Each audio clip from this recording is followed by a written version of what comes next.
Good morning.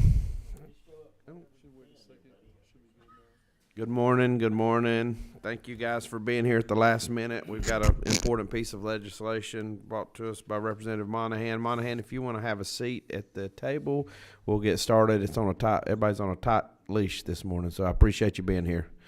So we're going to call this meeting to order. Thank you, Mr. Chairman. If you'll give me just a moment, let me pull up this 17 USC.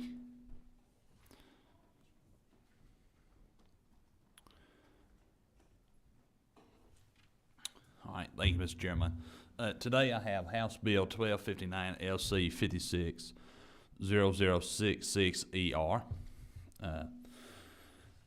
And what this bill does is creates a standard for streaming media services such as Netflix, Paramount, Peacock, any of these that you see today on your Roku or your Apple type TVs.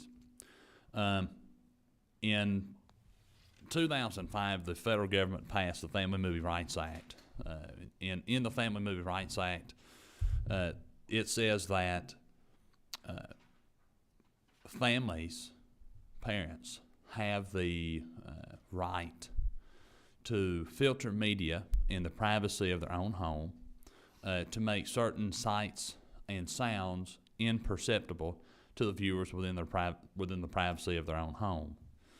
That is what this subparagraph 5B11 of 17 U.S.C. Section 110 is. So that's federal standard. That's federal statute today. And it just simply says that. I, as a parent, have the right to do that. What's happened over the last 19 years is the world changed. It moved from DVDs and VHS tapes to now what's called streaming providers, where you can stream media and other types of videos, whether it be videos of your favorite episodes, or it could be a movie.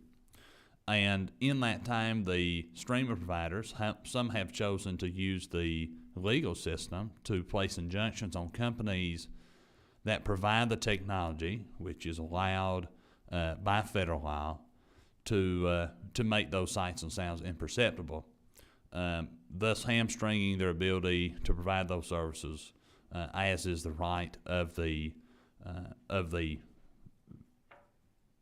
family who opts to use these types of technologies. So all we're saying in this bill is that a streaming service has to comply with that federal code, or it doesn't need to be selling streaming services in the state of Georgia.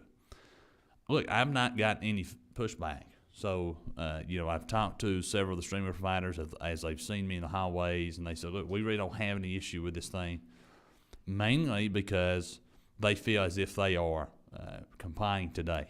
And if that's the case, that's what we want them to do. But this is going to be something that I want to start here, make sure that they're complying with federal law.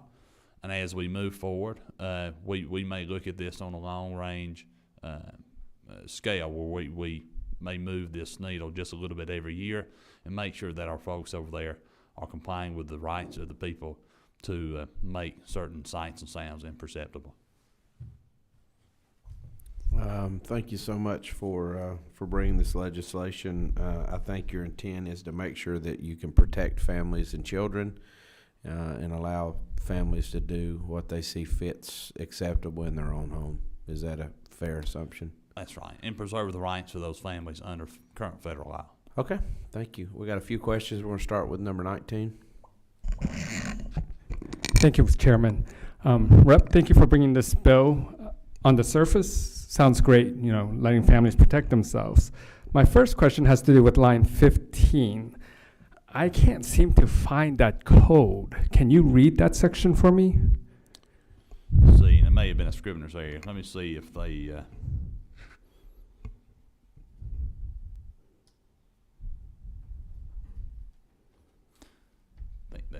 Do you have it? Yes.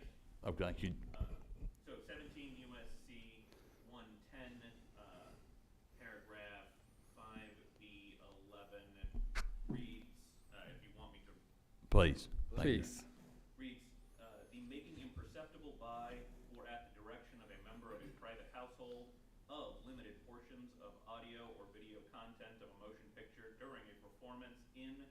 transmitted to that household for private home viewing from an authorized copy of the motion picture or the creation or provision of a computer program or other technology that enables such making imperceptible and that is designated and marketed to be used at the direction of a member of a private household for such making imperceptible if no fixed copy of the altered version of the motion picture is created by such computer program or other technology. Thank you. So, to clarify, that's under 5B or is Section 11 all of its own? Because I don't think that's under 5B. So I want to make sure if we're referencing federal code, we're referencing to the correct spot. I actually do think that is a Scrivener's error. It should be paragraph 11, not 5B11. Thank you. One more question, Chairman. So you have the Attorney General being authorized and empowered upon receipt of a complaint or upon his or her own initiative to investigate any violation. Is the Attorney General's office have the resources to do such an investigation versus the GBI or some other local law enforcement agency?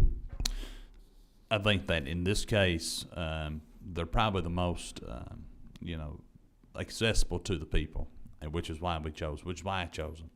But I'm really open to anyone who, if y'all think that there's a better way or someone who has more resources to enforce this and make sure that parents have and are maintaining the rights that are given to them by federal law, I'm really all ears. Thank you. Shut that down. 17. Thank you, Mr. Chairman. Thank you, Representative Montahan, for bringing the bill. I have, I think, really more process questions. I get concerned when we're passing state bills that support existing federal code because I worry the next year if the federal code changes, then we have to go back and make sure that we're aligned. So I'm curious now, it sounds like from your discussions with streaming services, we're not necessarily seeing violations of the federal code, but if there's a violation of the federal code right now, who has the enforcement authority over those streaming services? As of today, it's my understanding that the federal code is permissive. Okay. So if that makes sense. So it allows these folks to operate without an infringement of copyright law. What we're saying is that if you're going to provide the streaming services in the state, they have to be federally compliant under this paragraph. I think we said 11 now. Yeah, which will be changed. Got it. So, and further question, if they were violating, if a streamer, if Netflix or Max is violating the federal code now, the Attorney General or the GBI has no enforcement authority to do anything about those streamers doing that in the state of Georgia as it stands right now? That's my understanding. Okay. Thank you. Thank you. 23. Thank you, Mr. Chairman. Just so I'm not as learned as my friend, the sponsor, so I want to understand. So is this saying that that number one, a streaming service, if they operate in Georgia, they have to allow either a program or a device to alter their stream to filter out whatever the parent chooses, and once that is done, once the program run or the movie runs through that program or device, then there is no violation of any copyright law. That's correct, and that was the discussion that was had back in 2005 when the Family Movie Rights Act was created, and that was to make sure that no hard copy was created of these medias. Only that it would make certain sights and sounds imperceptible. If we go back in time, these used to be DVD players that you take a lawfully authorized version of a film, a DVD that you'd buy from the store. Go to Blockbuster. I think everybody in here has heard of Blockbuster. Maybe not folks down here. That's called fishing for votes right there.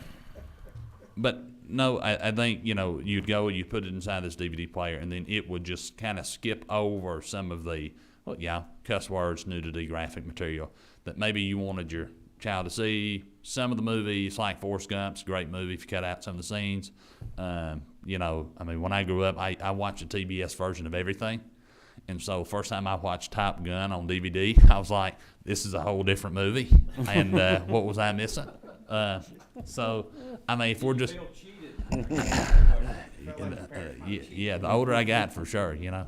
And then, but they are great movies. And you know, I grew up watching them. I want my kids to be able to do the same thing.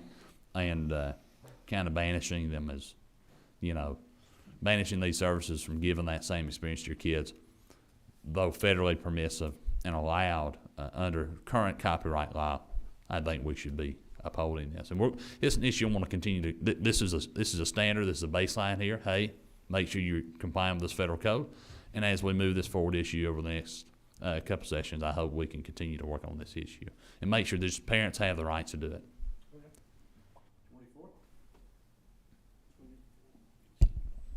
Thank you, Mr. Chair.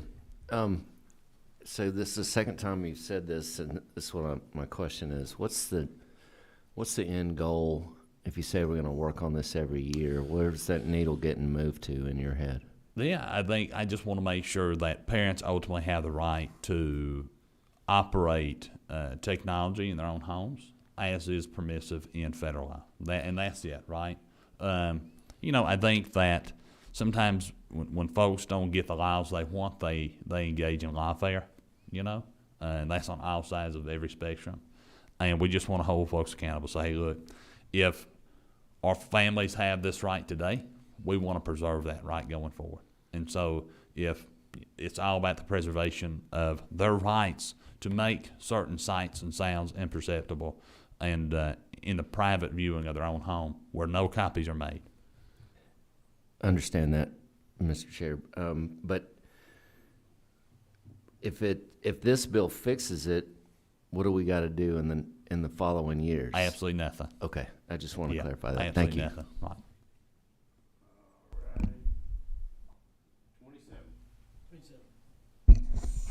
Oops. Thank you, Mr. Chairman, at the appropriate time.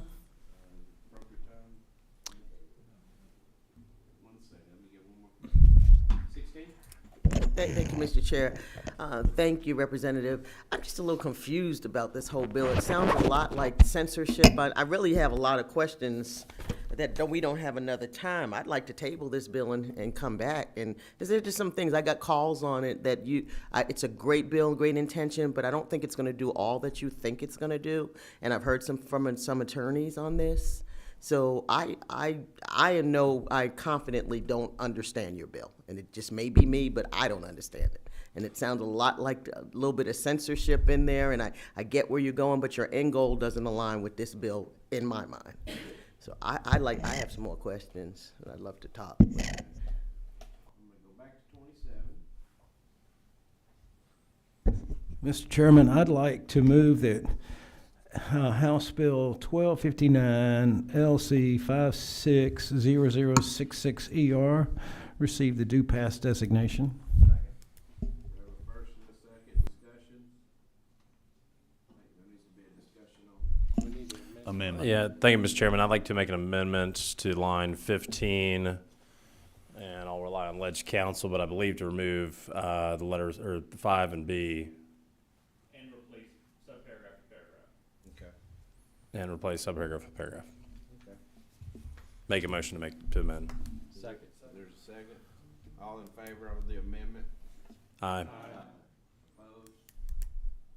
Amendment passes. Now we'll vote on the underlying bill as amended.